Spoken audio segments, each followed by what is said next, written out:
welcome to episode 44 of the Corner Blue. I'm Andres Rico. I'm here with Hugo Alvarado. And yes, we've reached that point in this qualifying round, something that we obviously did not want to get to. It was something we were dreading to see, but unfortunately it's happened. A lot happened leading up to the match, going from that high of the dub in Honduras to all of a sudden social media hours before the match, you're seeing there's drama unraveling with the national team. Then you hear they're going on strike, that they're not going to play. Then they backtrack, they are playing. And then you get one of the wackiest, weirdest, most vintage selecta match as you can get. Like the guys of Concacaf, again, doing their thing. And things didn't work out. So we've been taking some moments, even days, to process this. And here we are. So we'll just try and make some sort of sense of things and see what's on the horizon and where we're gonna go from here. Because ultimately, you just bounce back from it. That's part of being a Selecta fan. There's more lows and highs. We are masochists. We reached that point where our blood's boiling. We're pissed off.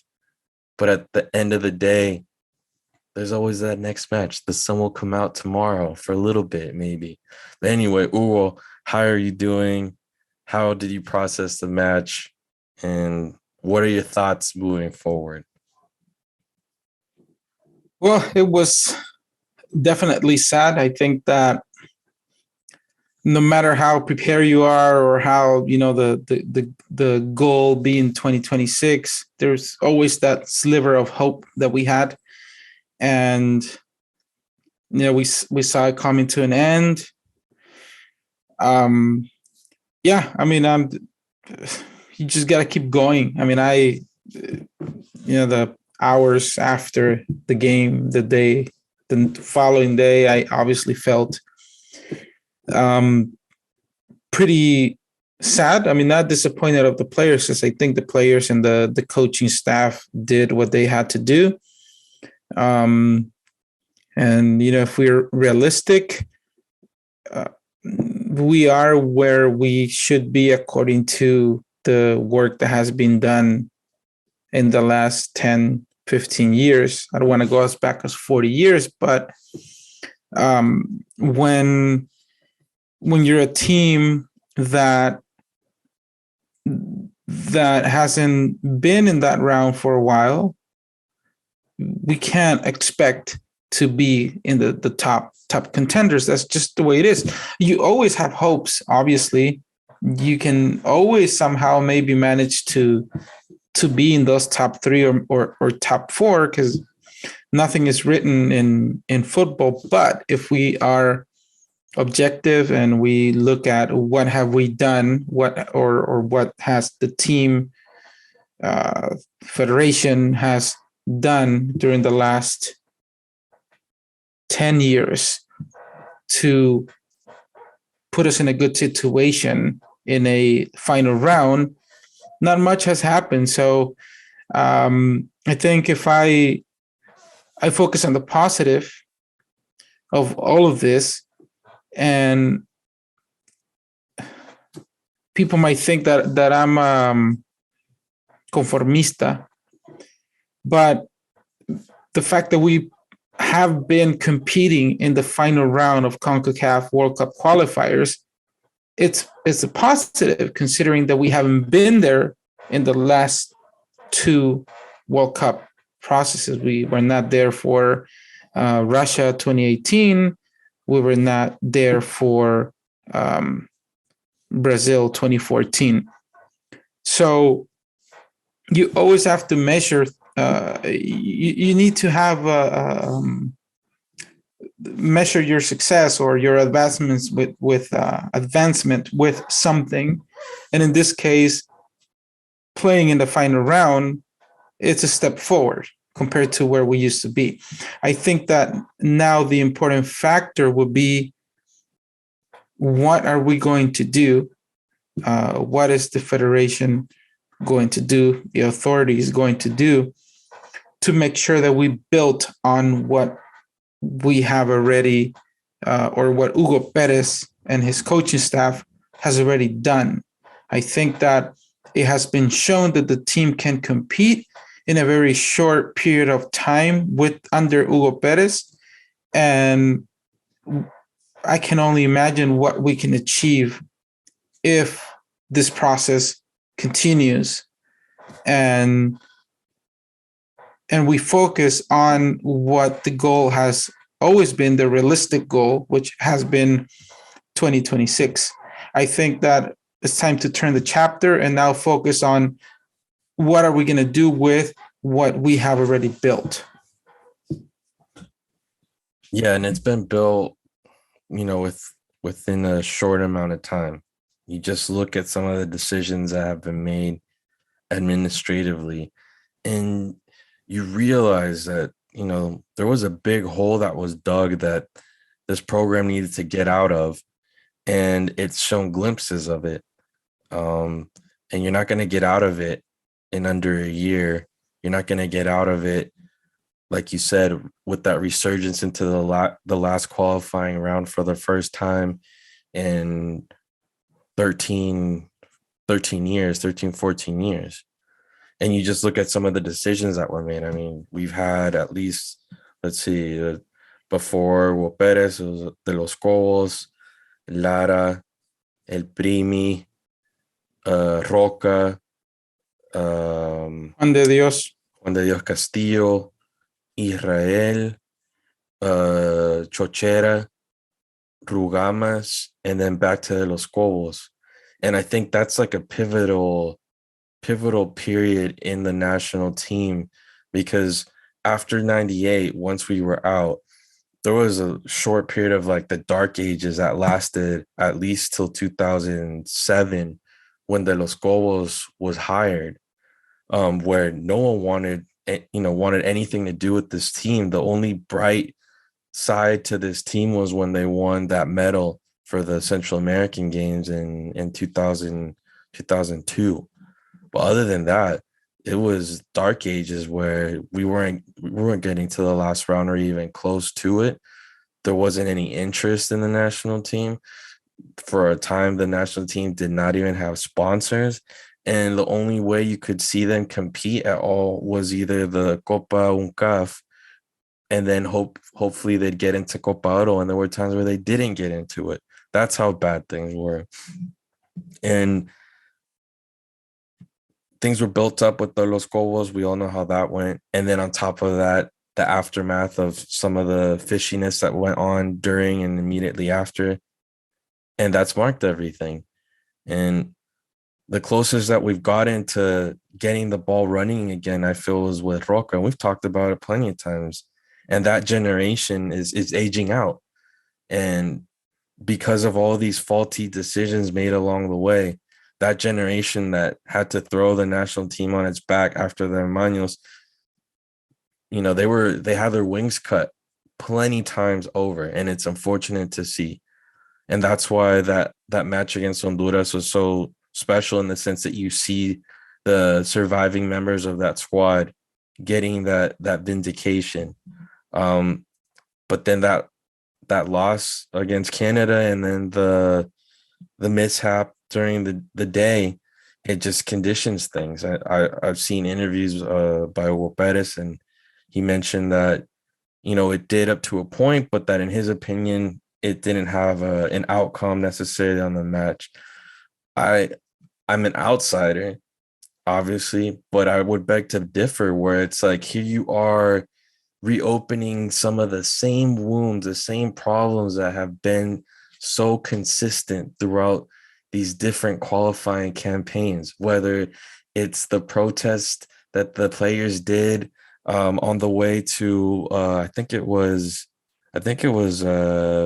was it the last qualifying round, where there was a protest due to not getting the viáticos that they wanted, the food and stuff like that, the lack of food, the amenities and whatnot. And then the FESFUT decides to ban most of the squad. That's what this generation has had to deal with. And then before that, the approach to them to try and fix a match under under Brimi in Canada, things like that. Just all these crazy, abhorrent things that you don't want to hear happening with their national team. And yet we have another episode. And I think for me as a fan, it was very upsetting. I can only imagine for the players that have had to deal with it on a consistent basis. It's like the latest insult to injury. For the new guys, they've probably heard and seen some of these things. So I don't know. And it must have been some kind of a shock to them, you know? But I think for the players that, things supposedly turn around with the latest campaign, coaching staff, changes in the program, and you're back to square one, or you're back to the same old. So I think that event in of itself just marked the day. It had to have, it did for the fans. And,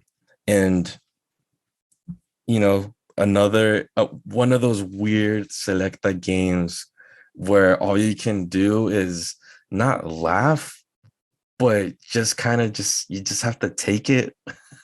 I don't know how to describe it, like it just, one match that comes to mind, the match, the infamous match against Costa Rica at the UNCAF, where we were getting spanked by Costa Rica, and De Los Cobos gives that order, you know what, we're done with this match, just pretend you're injured. And all the aftermath that came after that, the debacle, the embarrassment, the shame that came after that. It's one of those weird matches. Or another match against Costa Rica at another UNCAF, where both our keepers get red cards, and Pacheco has to go in, and we end up losing off of some weird goal, like 2-1. Like just these weird mishaps. And then on top of that, Tamaños, where there were mishaps along the way.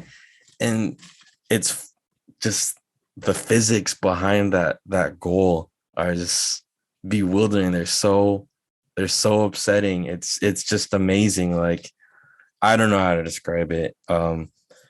Obviously there's a PK, the lack of the VAR. I just don't understand that shit at all. But at the end of the day, I think my message is, and we've talked about it with Will, but I think our message is mostly like, it's time to look to the horizon, or look to what is on the horizon. And, it's not like we're not going to be seeing La Selecta playing for another 2 years. That's not the case, fortunately. Will, can you talk to us a little bit about some of the stuff on the horizon for La Selecta, including closing out this qualifying round, and when that's happening, and then what's coming after that? Yeah, I think there's plenty of action coming up for La Selecta, and again, I think that being in this round is a great experience, preparation for what's next, for the next qualifier. Obviously, there's going to be other tournaments in between that, but yeah, there's disappointment. Yes, some strange things happen. I mean, why would you have the VAR when you don't even use it? You can't tell me that the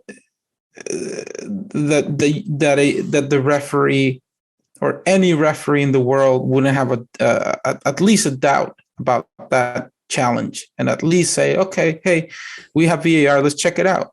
Especially look at what happened. With what's at stake. Exactly. Look at the PK that was called in the favor of Mexico in the game Mexico against Panama.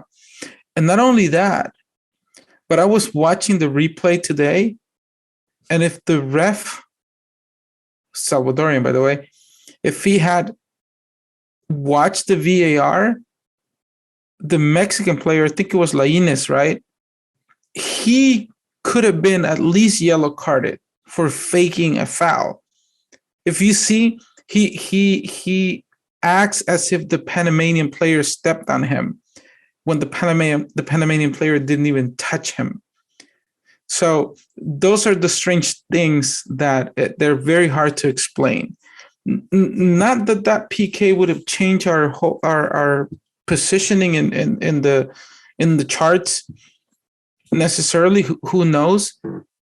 But that makes it very clear that if a team like El Salvador wants to have a chance in the future to qualify to a World Cup, we have to work even harder than the rest, because we're not only playing against the rival in front of us, but there are some very strange external factors going on in which we cannot even leave a little bit of room for something strange to happen. It's like Stand and Deliver, that movie from the 80s with Edward James Olmos, where he's a teacher, or he like works in computers and gets like laid off, and then he goes to teach at a high school in Islos, and his kids don't care about math. They're all dealing with, stuff in their lives, and he's able to turn things around, and he gets these kids to do well in math.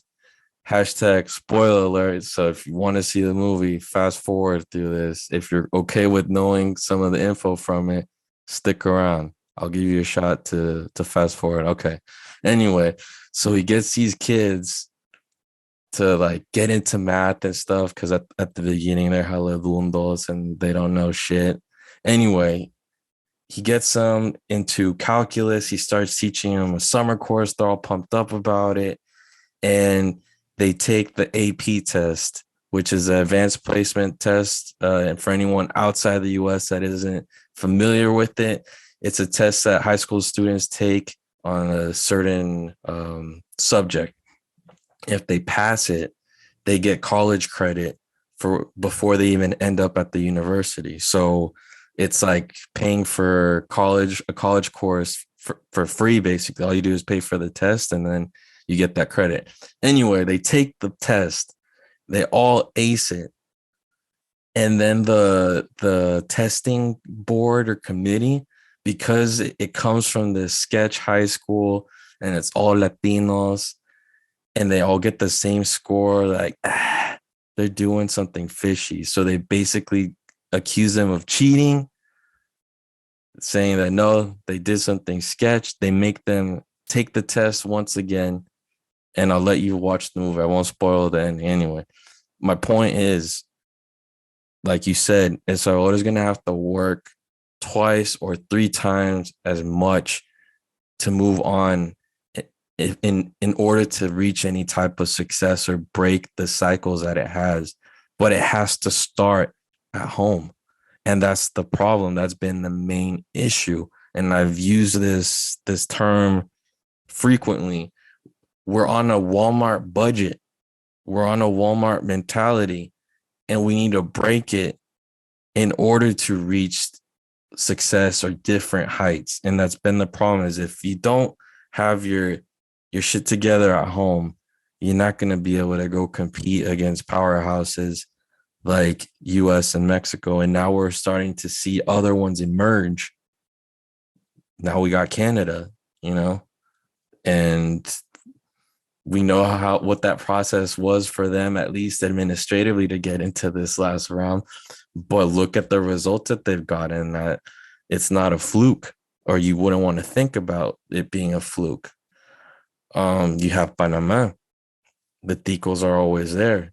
We got fortunate that Jamaica didn't get their players, their squad, running in time just like us, or else they would have been a huge threat. And Honduras just facing similar woes to us, despite the fact that they've been to the glory land the last 20 years.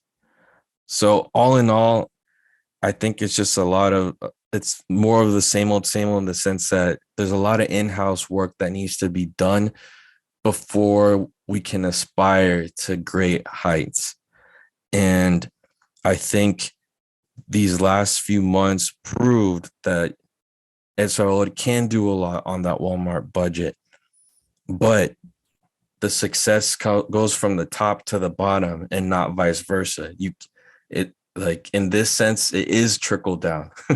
It is trickle down. It goes from the top to the bottom, and your players aren't going to be successful if as administratively you're unorganized, if administratively you're making mistakes that hinder any chances of success.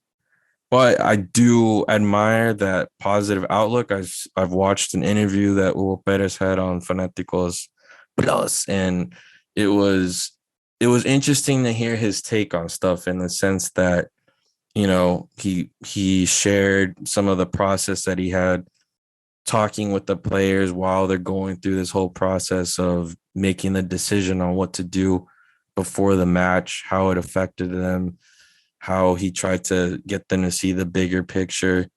And what was cool was hearing that concept of like, you know what, you're going through some stuff right now, but it's a soccer problem, it's a football problem. It's not like one of those macro meta problems where, you know, someone's health is compromised or well-being or, you know, something like that within your family. So that was an interesting outlook, because then as a fan I was like able to put things into perspective too, like, you know, I've been pissed off for like 2 days, maybe I should just calm the fuck down, you know. So I don't know, how did you go about processing the cólera? Because I know that's where a lot of us were and probably still are a little bit. El fútbol es lo más importante de las cosas menos importantes. Word, for real. Yeah. No, I'm still processing the whole thing, but I think I'm in a good place. I always look, to me is I'll leave all the stuff that I think everyone knows that it has been talked about over and over. I do not have a solution for that, so I focus on what I can change or help, or at least it's going to give me some peace. You know, I was talking to my father yesterday, and I asked him, you know, I hear that people say all the time that they are sick and tired of hearing the word proceso because they've been hearing that since the 70s. Because it doesn't exist. It's not respected. Yeah. So I was curious and I was like, because for me, I started following the national team in a way that I understood what was happening. And I think I had a clear understanding. I want to say the France 98 qualifier. I mean, the US 94, I really don't remember much. I think I was like 8 or 7. I grew up in a place where I didn't really have access to TV. We had a TV that we had to power with a car battery. So it wasn't like we can watch TV all the time. I have vague memories of watching El Mago when he still played at a live match, but I want to say that maybe around 96, well, definitely 90, 96, 95, I started going to the friendly matches here in LA when I moved to LA. But since 98, I mean, in 98, we had Milovan, who everybody loves because he was like a coronel. And I'm fine with that, but I don't think that's the solution. But even with Milovan, he wasn't the one who qualified the team to the hexagonal.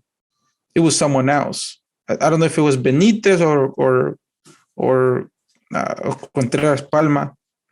I think it was I don't remember who. But Milovan came in to the last stage, and we didn't qualify. After Milovan, I just remember going through some like crazy stuff where we just didn't have any stability with coaches, none whatsoever. No. After Milovan, all the way to De Los Cobos. So for me, De Los Cobos was a cycle that I personally can put into a category of a process, a national team process. It lasted 4 years. Although I think that a true process in a national team should be about 10 years. In a national team, not in the whole football scene of El Salvador. But where am I going with this? Is that some fans say that they are tired of hearing that word process. But in my opinion, or since I have knowledge, we don't give the process an opportunity to take place. And I'm hopeful that this time around under Hugo Perez, we give that process an opportunity so we can finally say, hey, look, if come 2005, okay, and the team is not really doing anything and the team's still struggling to qualify to a Gold Cup or be a competitive team in a Gold Cup, if we fail to qualify to the last round, to me, then you can say, hey, this didn't work. But at least I feel that I'm going to have the satisfaction of seeing that we gave the process an opportunity to take place. Because if we cut the process early, then it's not a process. It's continuity. And to me, that's what's lacking. Yeah. And I haven't seen that. I haven't seen that. I saw it with the Los Cobos the first time around. And I think, and we saw it, I think the reason people were happy and De Los Cobos was crying when he left, and a lot of fans, including myself, were very disappointed when he left the first time. It's because from where we were, we saw improvement. Okay?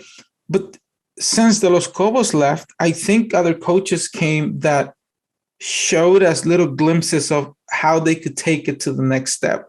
I'm talking to Ruben Israel, Roca, Lara, but unfortunately, they didn't have the chance. Zero continuity. Exactly. And then he came back, and then honestly, I just like I acknowledged that I saw the huge improvement his first time around. His second time around, I think we declined. I think, in my opinion, in terms of the way we were playing. We were getting results, and I said, hey, the guy is getting the results. There's very little that I can criticize, but I was not very happy with the performance of the teams, but we were getting the results. So then we kind of declined, and then Hugo Perez came in, and I feel that we have gone up again. At least we see some glimpses of hope in terms of acquiring or establishing a style of play, of being consistent with that style of play, with having a team that can compete. We saw it against the United States. This team can compete. We saw it against Canada. Yes, we lost 2-0 against Canada with a very strange goal. Strange circumstances, completely. Yeah. And then the second goal was just part of the process. You go and you try to tie the match, and either you tie or you lose by another extra goal. But the team has shown improvement, huge improvement. And what I'm hopeful, what gives me hope, and what helps me get through the sadness of basically being out of Qatar is the hope that the Hugo Perez process can be respected and he can continue, and we can finally see what we're capable of achieving when we give the right person the chance. And I think Hugo Perez is the right person, not only for what he's doing with the senior team, but what's currently being worked on with the youth national teams. And that's my hope. That's what gives me hope. That's what keeps me going. That's what keeps me awake at night, thinking of the positive outcome, all the positive things that can come for our national teams if we give the process a chance. No, I agree with you. I think continuity is key here, mainly because it's been proven. The lack of resources, unless some type of miracle happens, is going to stay the same, right? Lack of resources is we can count on that. And being a smaller country, you have a smaller playing pool. The reputation that Salvadoran soccer has prevented many talented football players from being able to play abroad. Also, just how football is run, soccer is run in El Salvador has also influenced and prevented players from going abroad. Players themselves, due to whatever reasons and how they've been prepared and how they view their craft or their careers, have been roadblocks to themselves to be able to move abroad and grow as professionals.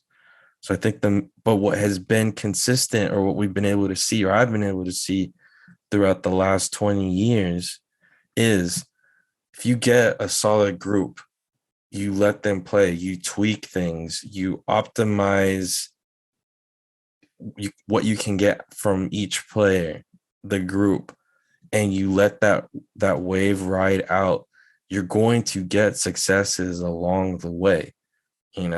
There's a reason why I'm a fan, because despite the lows, there have been some ups along the way. There have been those moments where you get that like payback, or like that gratification of following this team and having to deal with so much of the bullshit that comes along with this team. Because at the end of the day, I want to see my people succeed. That's kind of basically what it comes down to, is, what the jersey means to me, what the team means to me. And it could be women's soccer, fútbol playera, futsal, even basketball, any type of sport. I want to see my people succeed. People that look like me or from my parents' country succeed. I want people from there to see their fellow countrymen being able to succeed, because we do have that right to be able to chase our dreams. And that's basically what this comes down to, is you're seeing people that want to be on that pitch, they're there, and you want to see them succeed. That's what it comes down to for me. So obviously it is upsetting when things go awry, especially when it's something internal or when things could be prevented and they're not. But I think continuity, you don't have to throw so much money at the national team. With the right coach. Yes. That's important, because we had we're not talking about like Primi being we here had for our Primi, 20 years, we had our Juan de Dios, where it was a step back, but or Cabañaro, yeah, where or they just try to implement the style that just doesn't work. Exactly. It's tweaking what works and giving it the chance to grow, and that's what happened with De Los Cobos when he first came here, when no one wanted to watch any of their games. And how many times, Andres, since you can remember, how many times have we had a senior national team coach whose job is to be the senior coach, the senior team's coach, but he also has a plan for the youth teams, not just the plan in theory, but he's actually applying it? How many times have you seen that? I have not seen that since I've been following the national team. Yeah, I mean, you'd see like Israel maybe coached once or twice and took credit for U23 work. Yeah, stuff like that. But it never goes beyond that. It never goes beyond the U23s. With the U20, I feel like it was kind of a fluke. That U20 that made it to Turkey was not the best U20 that I've seen, in my opinion. I remember the U20s that El Russo and Jaime were in. I would say that was, out of recent memory, or the only ones I've been able to watch, because of broadcasting, I'd say that's one of the best U20s I've seen. And we saw them when they were in U17s, and we saw how they kept moving up and up and up. That's the closest that we've seen to continuity, because it wasn't just one guy like Cheo who started at U15s and then made his way, and then no one else. No, we're talking about basically all these guys kept moving up through the ranks and then were thrust onto the first team because of the minors. That would have been the closest thing to it, but it wasn't just one coach.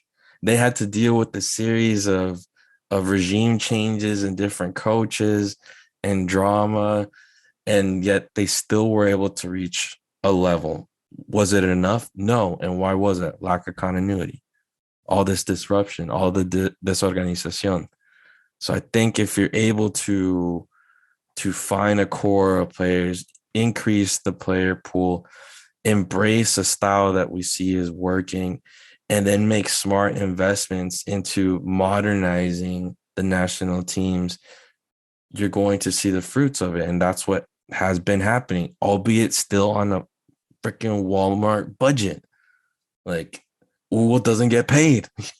Like that's a fucking Walmart budget. But at the end of the day, again, there's stuff on the horizon. I think there's this different outlook, or at least they've managed the aftermath of the whole potential strike before the match. I feel like this time around, there's a different vibe, at least how it's being portrayed in the media or the few people that have spoken from the inside, that you don't see this lingering stalemate of a conflict between the different parties that make up the national team, which I think is positive. I mean, there's obviously yet to be more developments. Who are those players that they're fed up and they don't want to come back, whether it's short term or long term, because nothing is definite. Maybe for a couple months or call ups, players take a break, whatever. We've seen it happen before, and then they come back. We don't know how it's going to play out.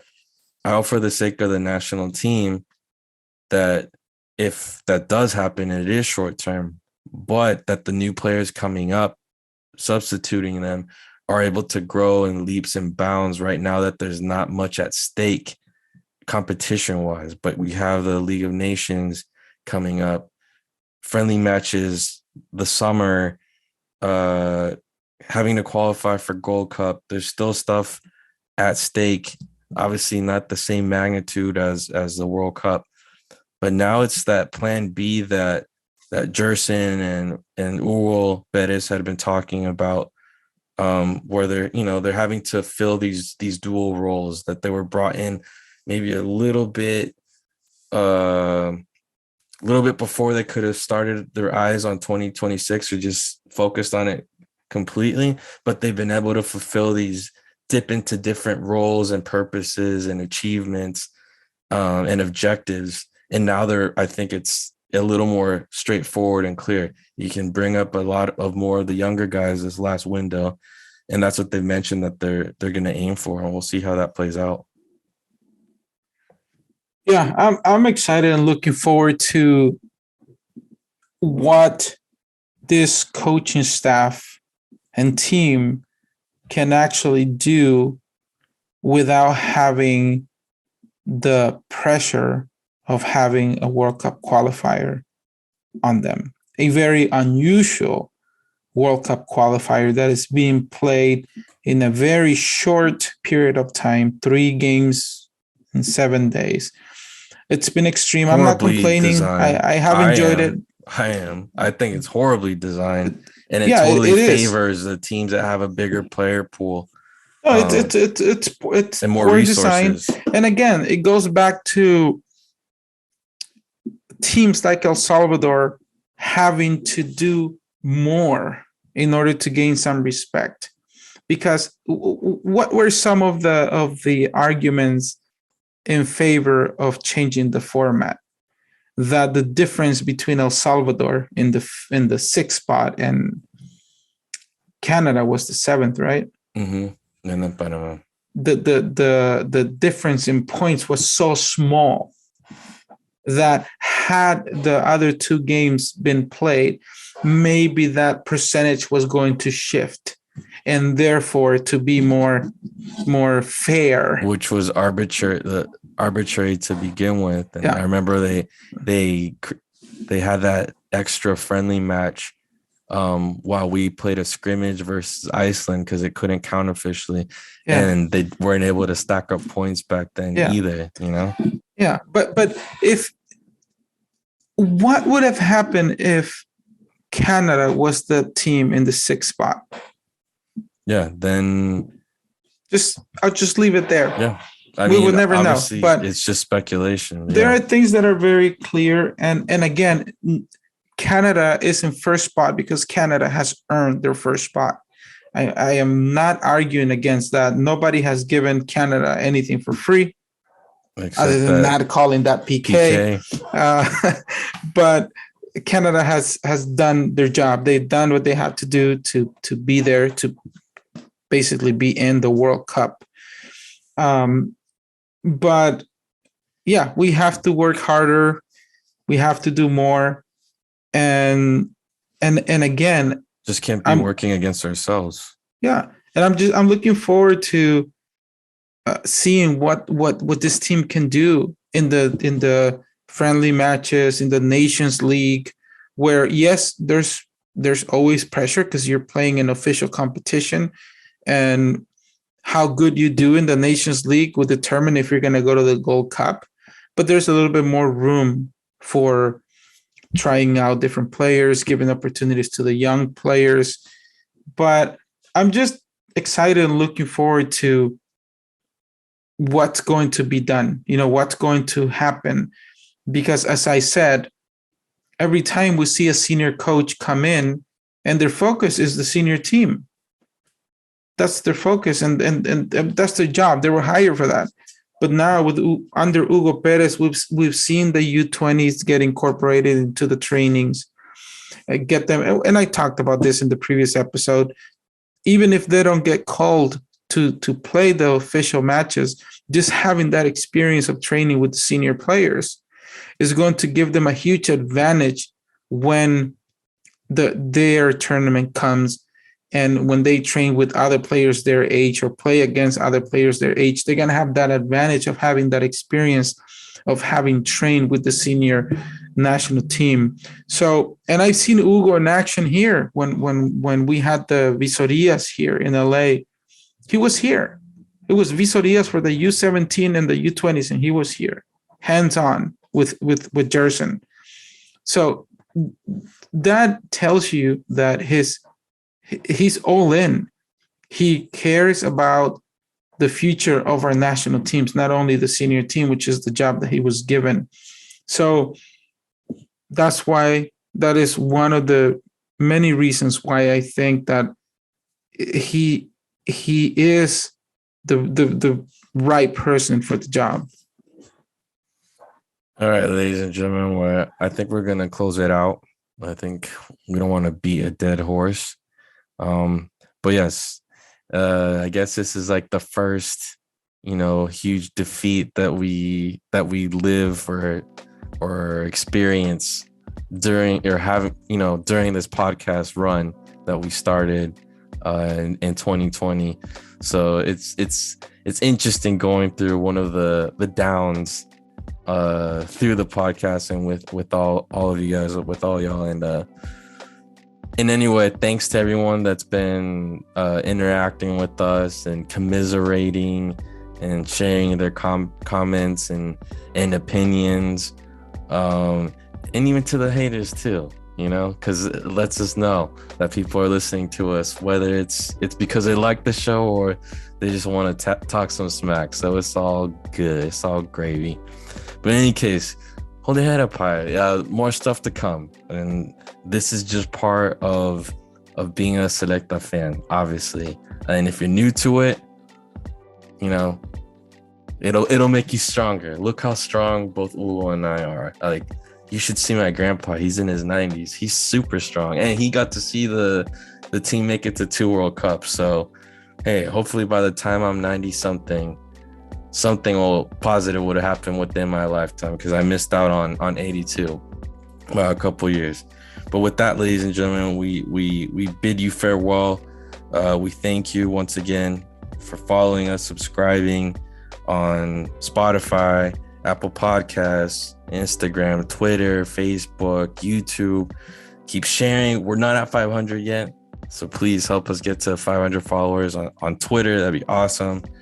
And we'll catch you guys later. And don't forget that this kit is special. This kit chose you. We'll see you guys next time.